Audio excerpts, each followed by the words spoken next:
সরকারি কর্ম কমিশন সংস্কারের দাবিতে শাহবাগ মোড় ১ ঘণ্টা ব্লকেট করে বিক্ষোভ করেছেন চাকরি প্রত্যাশীরা। এতে রাজধানী সড়কে যান চলাচল বন্ধ হয়ে যায়, ভোগান্তিতে পড়েন যাত্রীরা। বান্ডেল থাকলে প্রতি সেনমানিতে টাকা বাঁচবে। বিকাশ সেনমানি বান্ডেল কিনে জিতুন প্রতি লেনদেনে।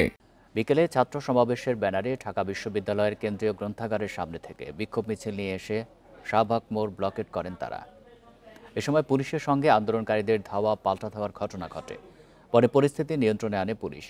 আন্দোলনকারীরা বলেন ৪৪, ৪৫ ও ৪৬তম বিসিএসের প্রশ্ন ফাঁসের বিষয়ে দেশবাসী জানলেও এর কার্যত কোনো সমাধান করতে পারেনি সরকার। বলেন এতে সরকারের দুর্বলতা প্রকাশ পেয়েছে। আরও বলেন গত ৫ আগস্ট পূর্ববর্তী সময়ে যারা প্রশ্ন ফাঁস করেছে তাদের এখনও বিচার হয়নি। আর এই বিচারহীনতার কারণেই সেই গোষ্ঠীটি এখনও শক্তিশালী। পিএসসি সংস্কার এবং ৪৪তম বিসিএসের ফলাফল পুনর্মূল্যায়নের দাবি তাদের। এছাড়া ফলাফলের সঙ্গে প্রিলিমিনারি, লিখিত ও মৌখিক পরীক্ষার নাম্বার প্রকাশ করারও দাবি জানান তারা।